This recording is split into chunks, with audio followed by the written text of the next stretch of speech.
Tulong sa nanay dahil sa hirap ng buhay pero masaya pa rin ang kulay. You can stop it now. Sa daming kanin na aking nakain, di ko na magalaw aking katawan. I had too much rice, that's why I cannot move my body, Professor Yunus. And that is why you need sports, ladies and gentlemen, to move your body, to move your soul. And a higher level of sports is to utilize it for peace, for social business. But you need trustworthy people to move for this movement. Professor Yunus cannot do this alone. He is only one man. So we got hold of a Frenchman called Yuan, who unfortunately lost his passport and could not be here. And I have two words for him. How convenient, Yuan. I wish I was a Frenchman, losing my passport every time Lamia Appa says, give me the PR, give me the document. Would I still have my job? Just kidding. We have a video of Yuan. He passionately did for us a minute in a very short time, which we will show it to you. But right before coming on stage, I said, Yuan, what's going to happen? You left us stranded. And you know what he said to me? The only Tagalog line he knows. He says, Bahala nasi Batman. Leave it all to Batman. So that's Yuan, a former rugby player. But we have someone better. She is nonetheless Mikaela Kokuangko Jaworski, an IOC executive board member from the Philippines. She's very well known. Just to give you a background, Mrs. Mikaela Jaworski, affectionately known as Mikey for every one of us here, is a multifaceted Filipina with a remarkable journey. As an athlete, she secured gold and silver medals in equestrian, show jumping events at both the Asian Games and Southeast Asian Games. Yuan never went to the Southeast Asian Games. She had an extensive experience in sport administration and was the first Asian woman to be elected to the executive board of the International Olympic Committee. Beyond sports, Mikey served in government, worked in entertainment media, and supports NGOs such as the Gawad Kalinga and the Worldwide Fund for Nature. She is also a proud wife and a mother to 3 sons, and today my new best friend. And who else better to take her through a short interview than our very own Mr. Shazeeb Khairul Islam. He is the co-founder and MD of YY Ventures and also a sportsman and athlete in his own right back in Bangladesh. A big round of applause for both of them. Come on in. Thank you. Thanks, Ayah. Thank you. Thank you, Shihab Kader. Good afternoon, everyone. It's super nice to be back at the Social Business Day stage, and I'm delighted to interview a superstar, No.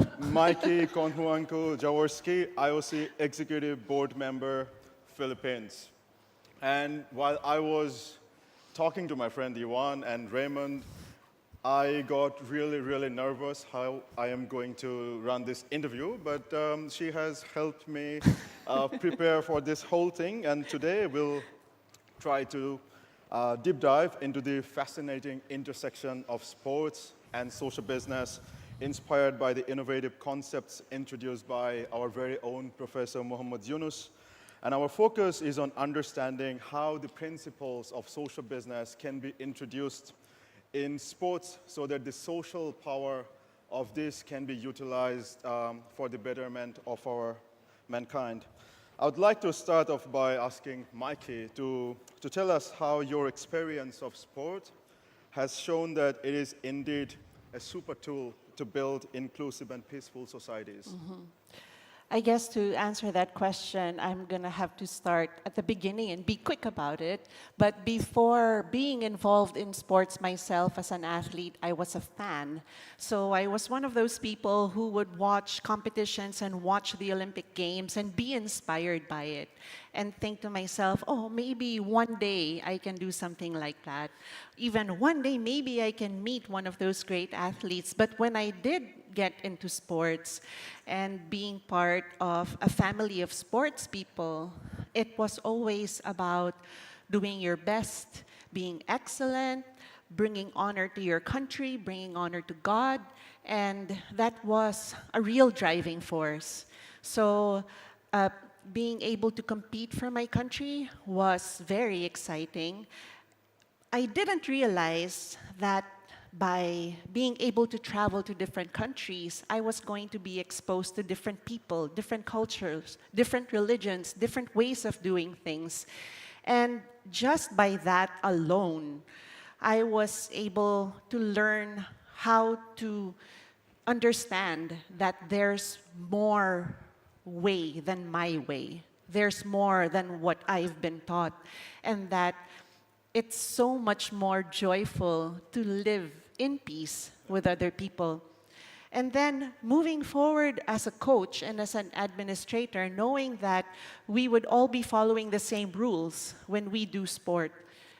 It's always fair. It has to be always fair. And when we all follow the same rules, we have a way of living that we just know and trust that the next person is going to have the same way of thinking as you.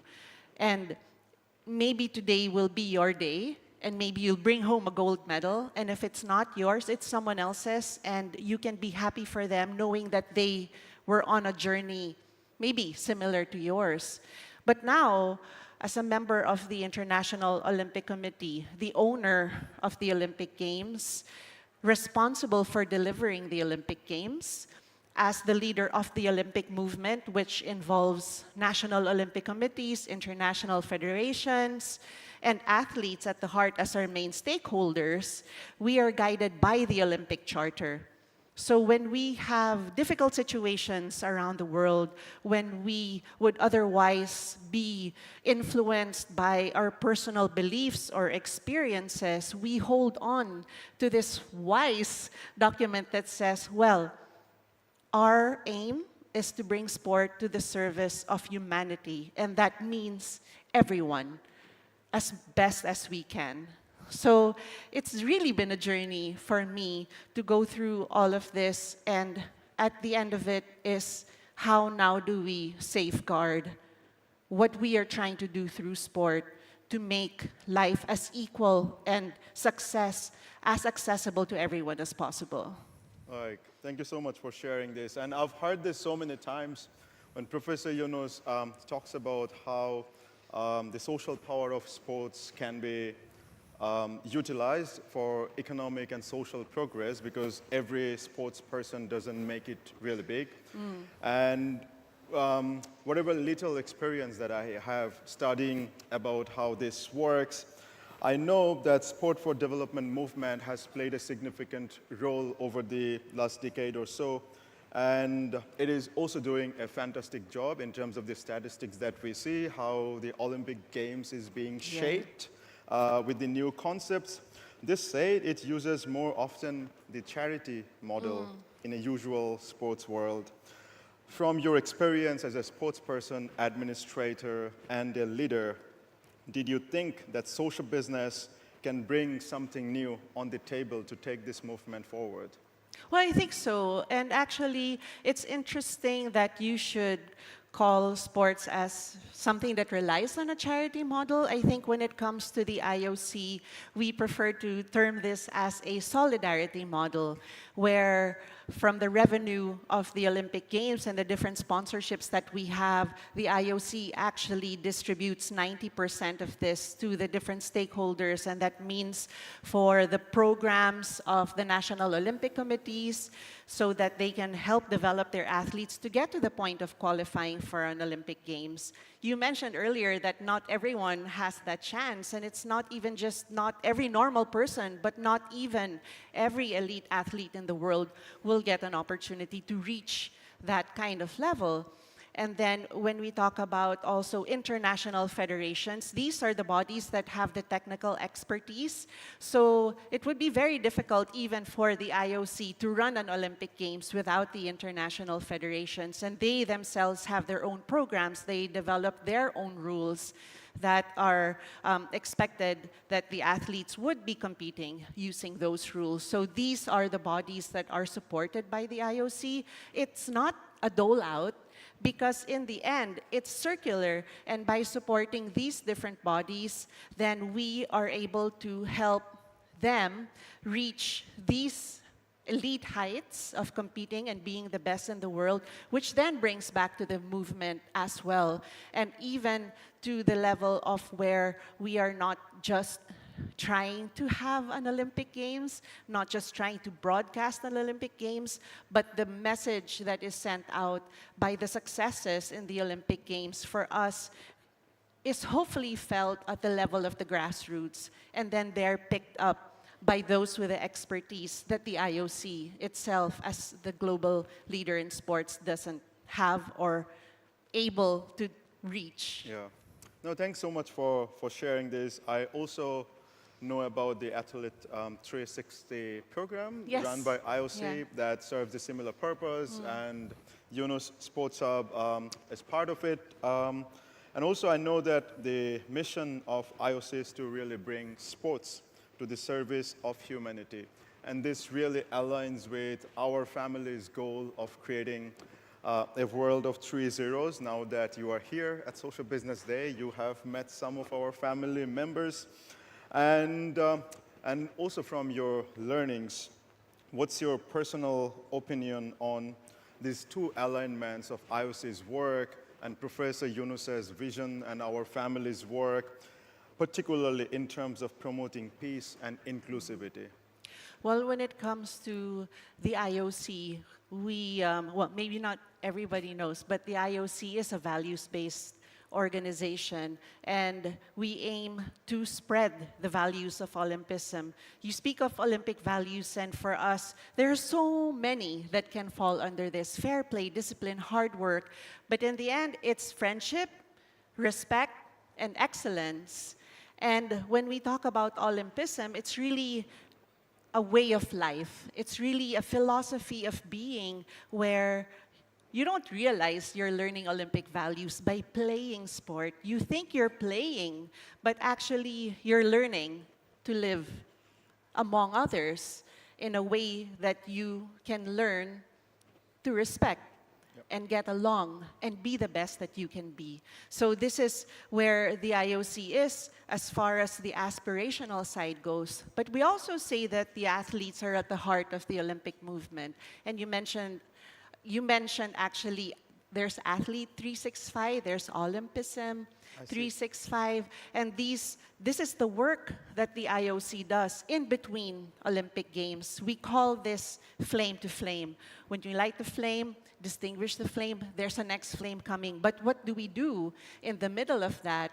So you have the development of athletes, the development of coaches, and the rules, having to make sure that the coaches that guide these youths are qualified, are capable, and themselves have the opportunity within an industry to be able to earn a living from it. Because it's a reality. We all also have our own families to feed, but we need to be good at what we do. True. To be able to help uplift different generations and different civilizations. We do what we can where we're at, and for us, that's sport. And when it comes to social business, I think for me, sitting here today, being able to listen to the other panels, it's a lot more deliberate than it is to just say, you know, we want to do something, we need to have a little business. But no, it's a matter of wanting to do it right and wanting it not just to be about myself, but to see everyone else around me have the dignity and have that feeling of success and fulfillment and want to pay that forward. So with sports, it's a little bit like this when it comes to educating about values, when it comes to culture. You don't have to be an athlete to be part of the Olympic movement. At the same time, we try to serve the athletes, and that's what the Yunus Center does. We were just talking earlier, and Professor Yunus said, an athlete's life is finished at the age of 35 as an athlete.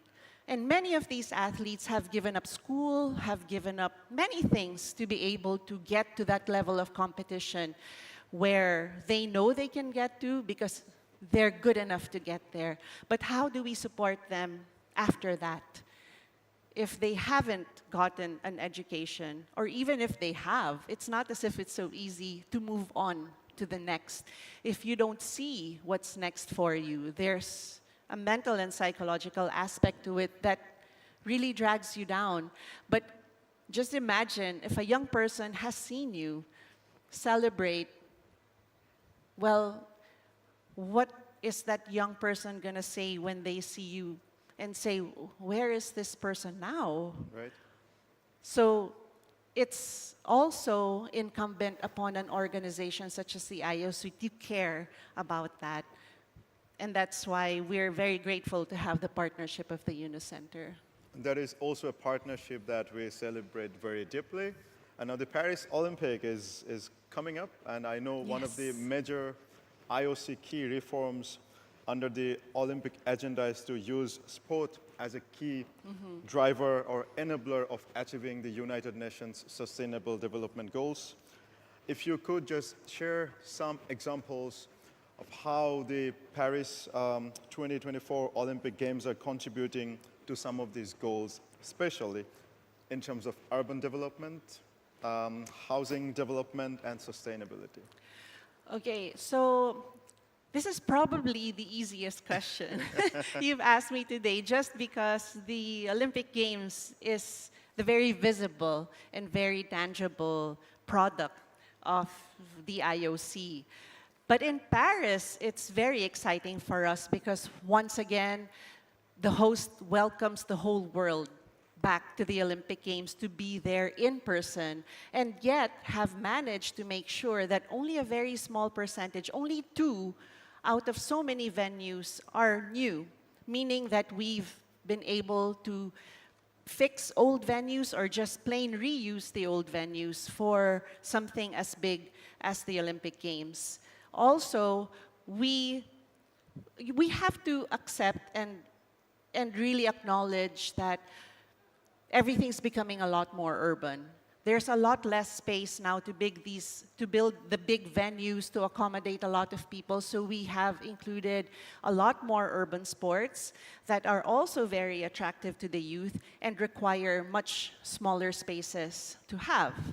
And it's exciting because aside from that, we have 50% male athletes, 50% female athletes. We have a refugee Olympic team where these athletes are not there from a free ride.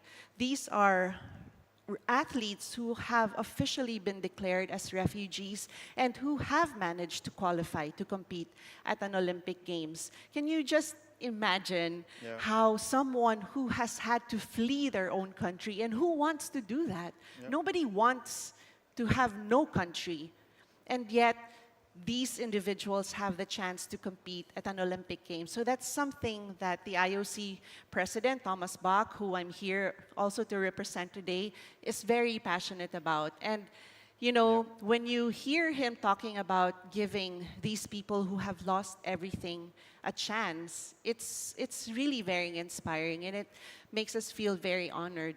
As far as sustainability is concerned, Paris is fully aligned with the Paris Agreement when it comes to climate change. They have taken this so seriously and are really the best example right now of how you can hold a mega event and still think about the environment and still think about what's next, to the point that 98% of all the equipment and furniture being used in every single office involved in organizing the Paris Olympic Games and that will be used during the Games itself have already secured a second life. So there's not going to be any trash. There's not going to be plastic bottles being given away during the games or thrown around. You know, these seem small, but then you have someone with the creativity to think about it and the ability to put it into action.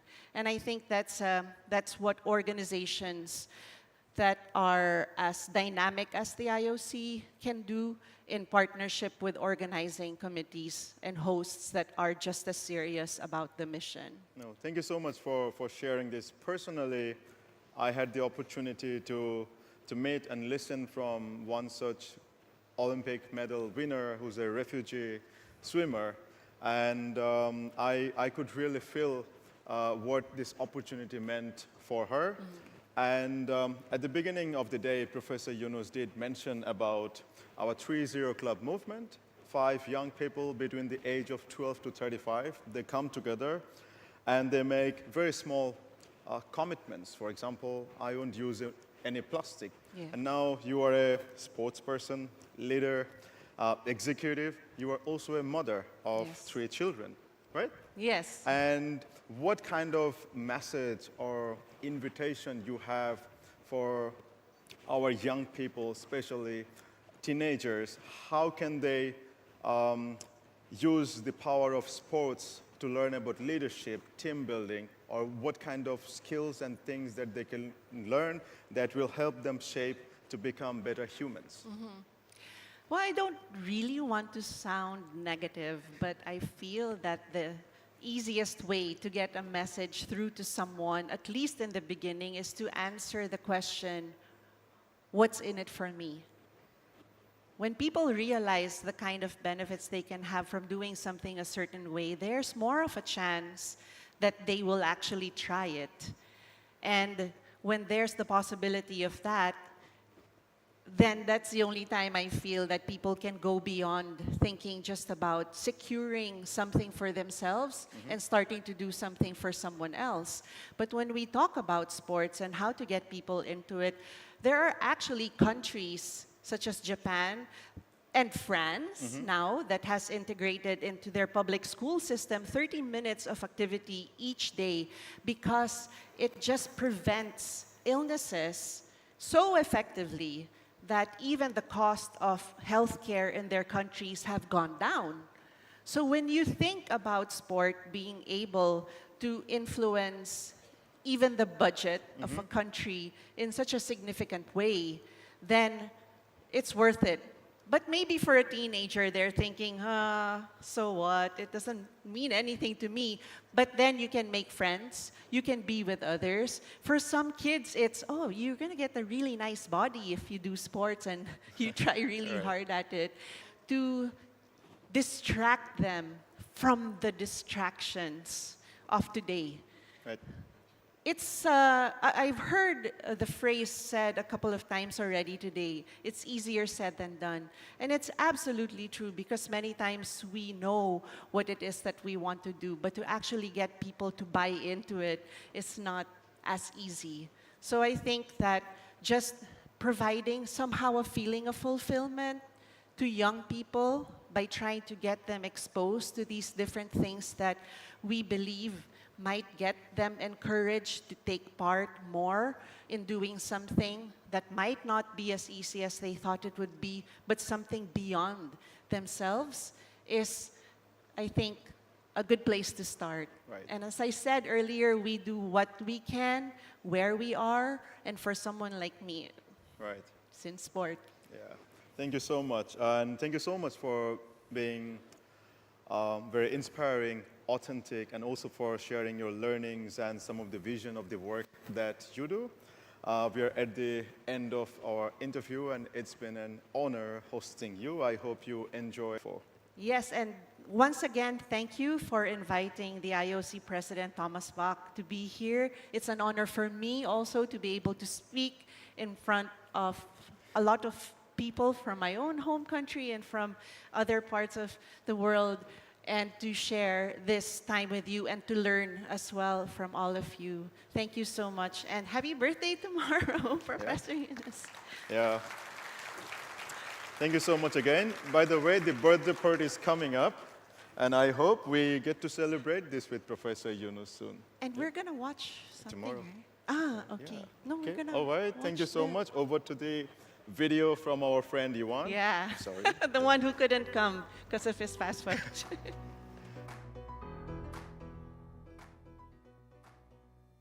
Good afternoon, everybody. Good afternoon, and happy Social Business Day to all of you.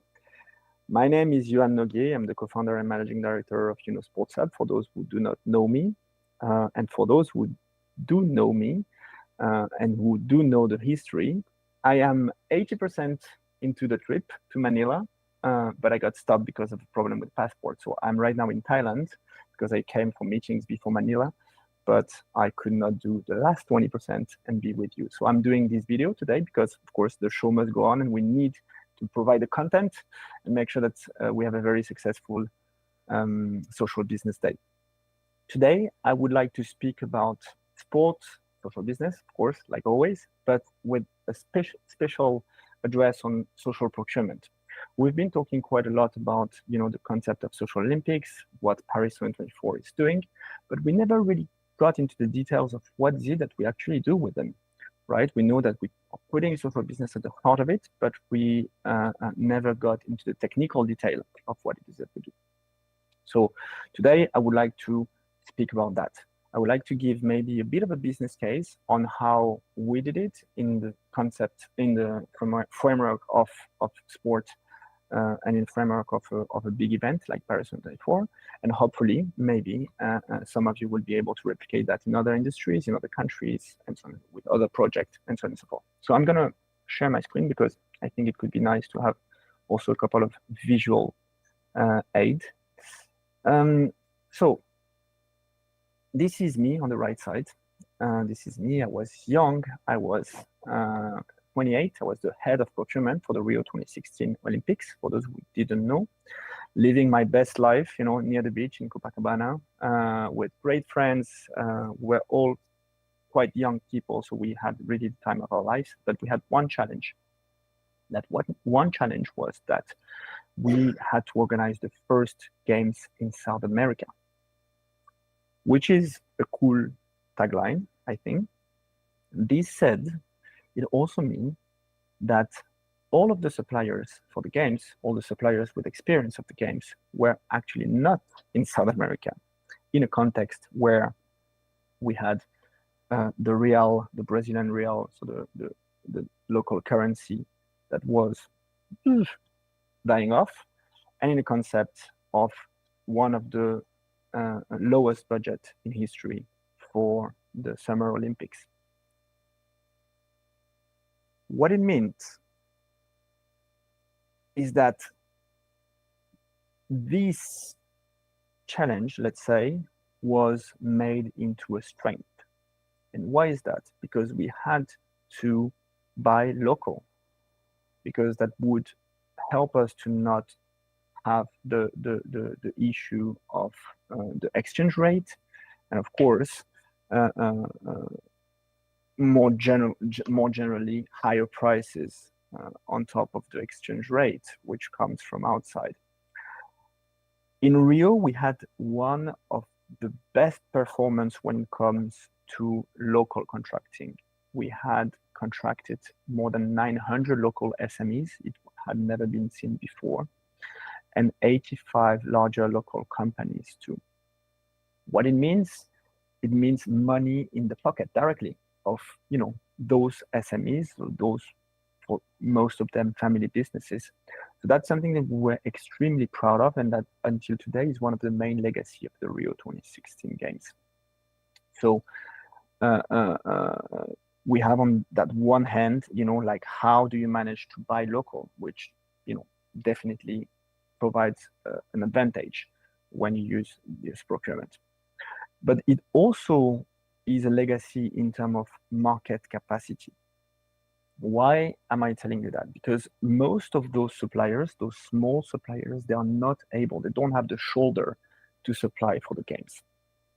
But they can be helped, to get to that point. And that's the whole point of what we're doing with those social businesses and small and medium enterprises. So if you look into the right side of this image, FSC is the certification for sustainable wood. So everything that is made out of wood comes from, it's certified to come from sustainable sources. Before the games, we had 110 organizations in Brazil that had FSC certification. After the game, we had more than 180, so nearly double the amount of FSC certified businesses. And out of these 180, 71 said that they did the certification thanks to Rio 2016. what that means is that by organizing those events, by having those, international standards, we're able to apply them to as many, social businesses, small and medium enterprises as possible. So we're not only providing money into the pocket of those companies, we're also providing, a larger capacity. And below the example is also is another example that is based on the sustainable practice more generally, like how do they look into sustainability, and that's called SEDEX, it's also a certification, and we had a similar amount of result. So you see, why am I giving you this example? In Rio, we're not already talking about social Olympics, but here, this is a good example of what social procurement is and how we used that thinking process to then translate it into the Olympics in Paris. Social procurement, the definition is the use of procurement as a way to create value, social and environmental value, above and beyond the value of the product that is being purchased. So that's the technical definition. What it means is that if you buy food, you will buy them, for instance, from long-term unemployed people. So you will not only get the value that you were seeking for, which is food, but you also get, a social value on top of it, or sometimes an environmental value on top of it. So that's how we come to the link between social procurement and the Olympics. While I was doing this work for Rio, this guy was having fun, as you can see on the left picture.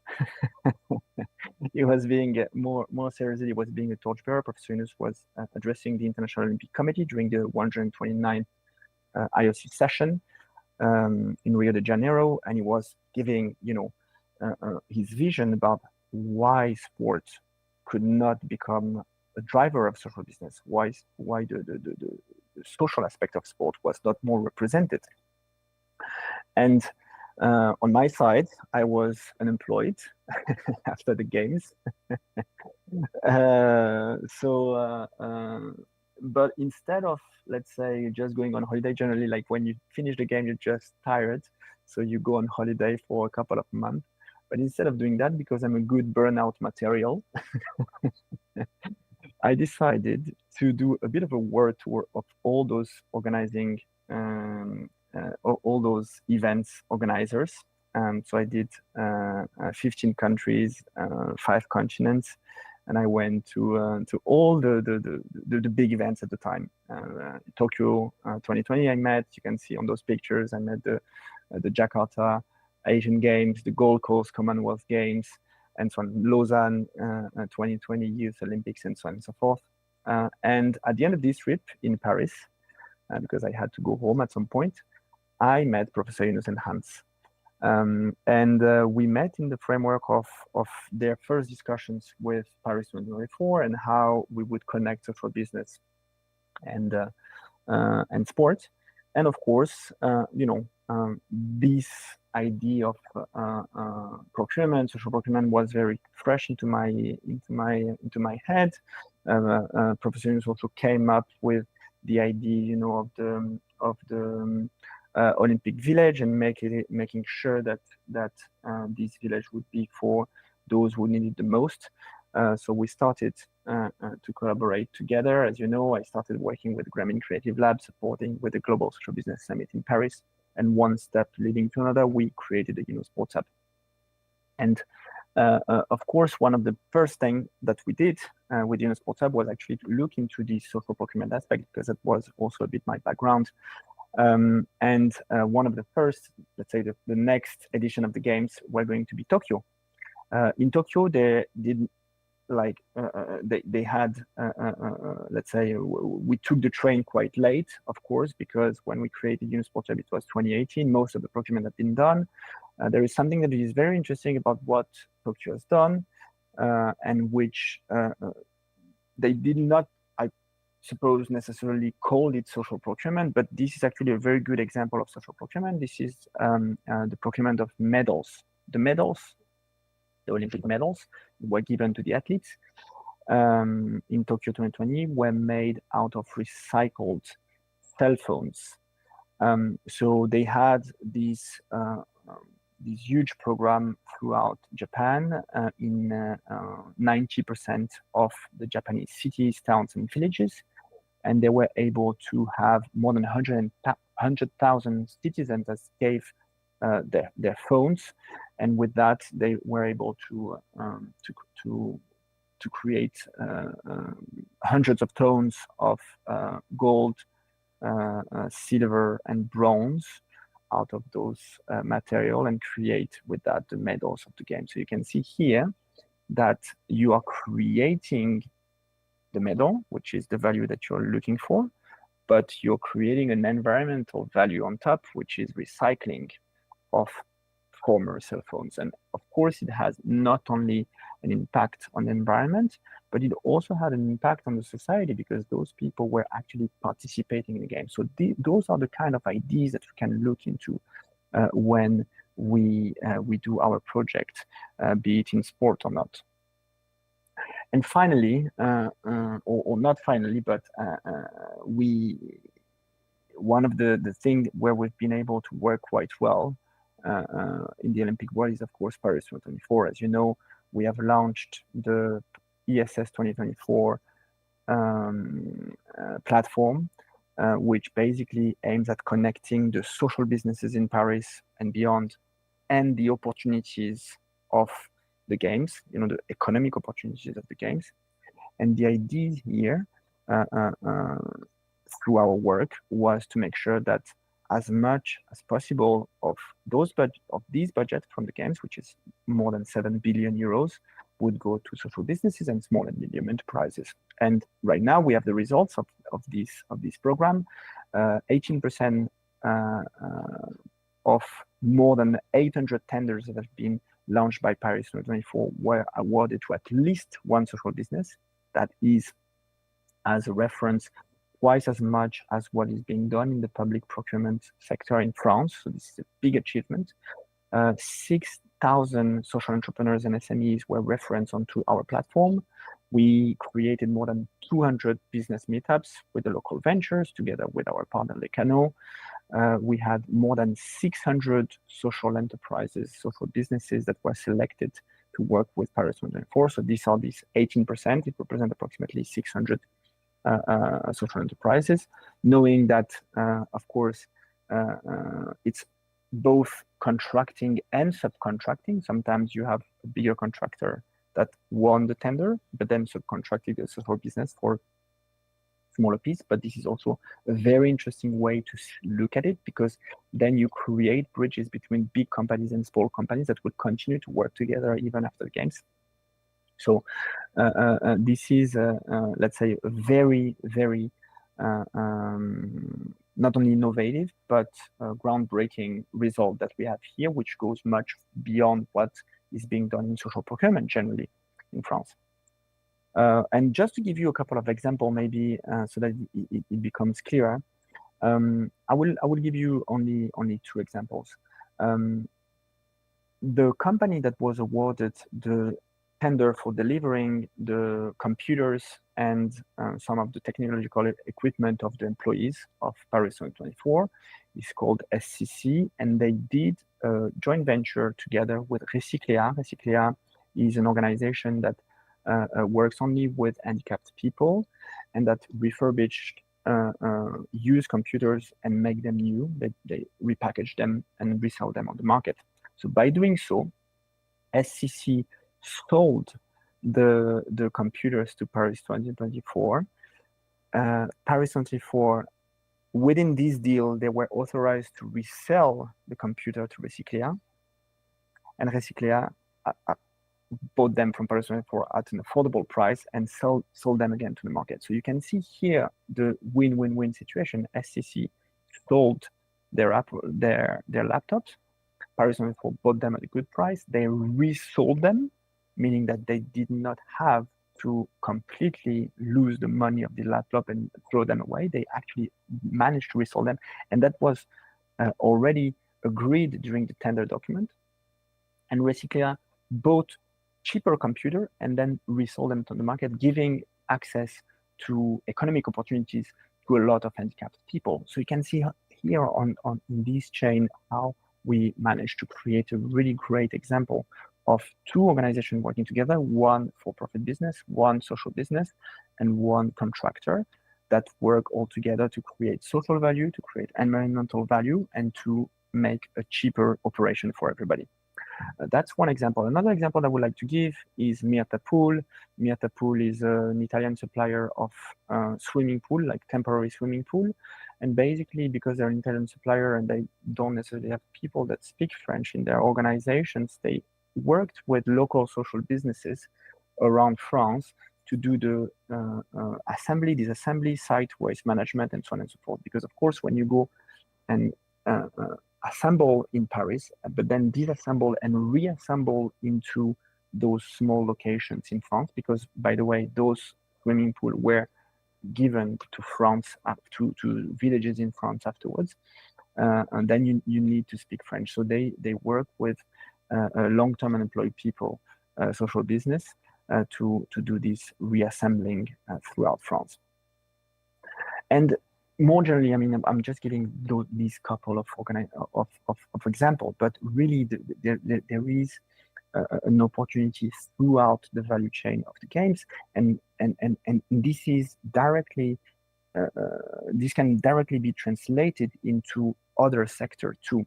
You know, everything that is about look and signage, catering, waste management, accessibility, all those sectors that are needed, that are procurement categories in most of the businesses.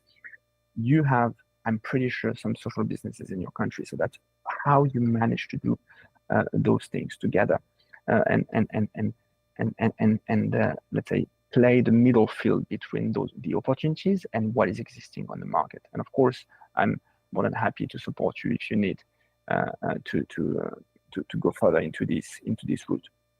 Finally, as you know, we are replicating the program of the Social Olympics of Paris 2024 to Milano Cortina 2026. And we have started already since last year. It's going stronger and stronger. We have already examples of social businesses, for instance, the catering of Milano Cortina 2026. The corporate catering, so the one that they do internally, is now a social business. So we are already building those examples, and we're very happy about that. That the fact that, you know, it's not when it's only once that may be luck, but two already become a norm. And that's what we want to try to do. We want to make this a norm. So I would really like to thank you for your attention. I am very sorry that I cannot be with you, really. I'm devastated, to be frank with you. This is the first time in 8 years, but I wish you all a very happy Social Business Day. And I would like to really thank the organization side of Center, as well as Shazeeb, who I understand will be moderating for me on my behalf. So I hope that you enjoy the session that we have prepared for you. Thank you again a lot, and hopefully see you next year. I'm going to try to do 100% of the trip. Bye-bye.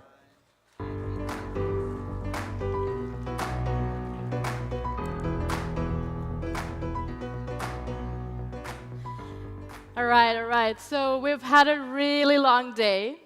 By the look of your faces, I know that you need coffee, which is why we have a coffee break.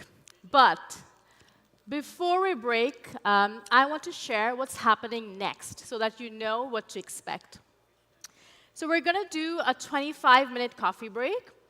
And right after that, at 6 p.m., we will start our country forums in breakout sessions. Okay?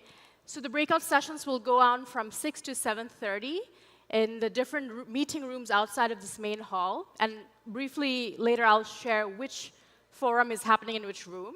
So hold on for that.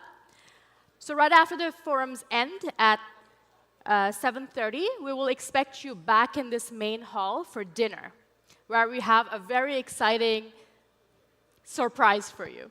Okay, I hope you're excited for that. And if I can have the information on the main screen, if you can just take a look at that. The Philippines Country Forum will be held in this hall, the main hall. The Bangladesh Country Forum will be held in meeting room 1, which is outside of this main hall, and we'll have volunteers who will show you where to go.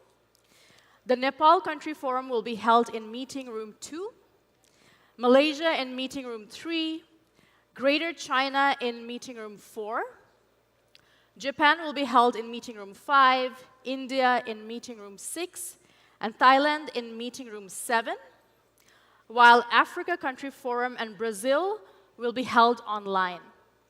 So I hope you have fun. I hope you have a great coffee break, and I will see you at dinner. Thank you very much.